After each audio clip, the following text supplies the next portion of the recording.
Dating as a spiritual man or woman is not for the weak. A lot of times, people who are spiritual, who have spiritual gifts, who are psychic, we stay single a long time because we know too much. And ever since I've stepped into my power, like in the beginning of my 30s, about 10, 11 years ago, I stay single for majority of my 30s because of this. You can see straight through people's lies and you know when they're doing something and when they're not doing something. I noticed when I was a hairstylist, and if I told a man I was a hairstylist, he was very comfortable with this.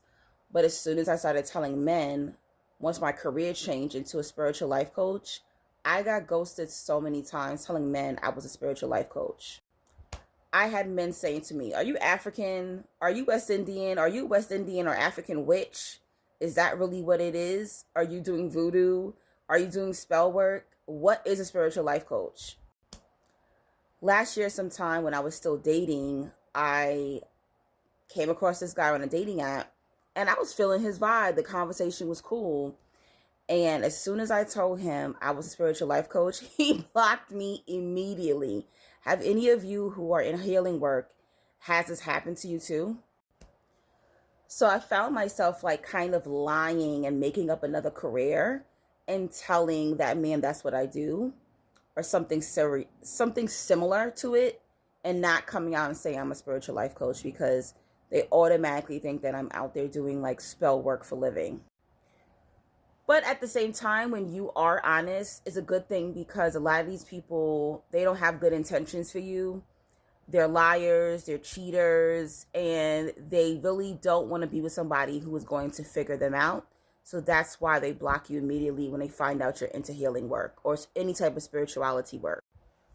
So just because you get spiritual downloads and you get information about people, it does not mean that you should share that information with that person. That information is for you so you can learn how to navigate in that relationship with that person. So I'm thinking about this date I had back in 2019 when I was dating, and this guy, I was like, oh my gosh, this guy is perfect. You know, over 35, no children, never been married. His parents owned an apartment building in Brooklyn, and he was able to live in that building for free. He had just bought property in Jersey. Like, he had a lot going on for himself. He worked for the city, and we wanted like the same things in life, pretty much. And we went on a dinner date, and while we were talking over dinner, my silly self decides to tell him the information that was downloaded to me spiritually. And that information was that he was a nerd growing up.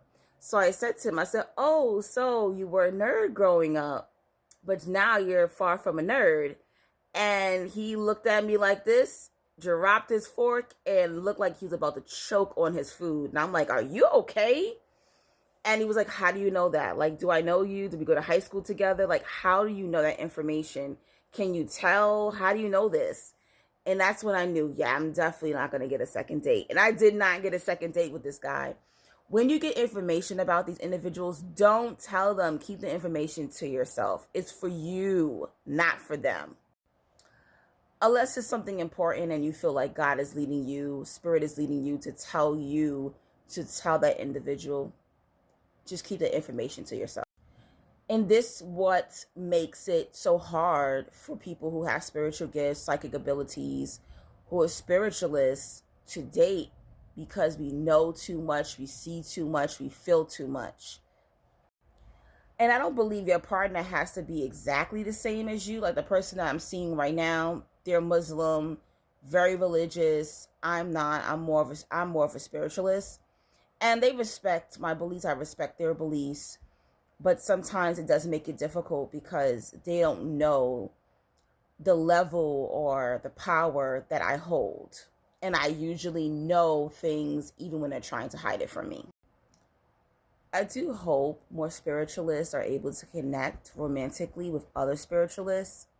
But this is why you see a lot of us single, like unmarried, without children, because it's so difficult to find like our spiritual match.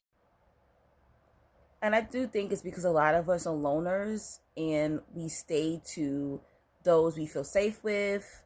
And we also, I think, are so busy with our spiritual assignments. And that's the reason why we don't come across like minded or the same type of spirit as us. But I think that we can manifest finding friends and lovers who match our spirit.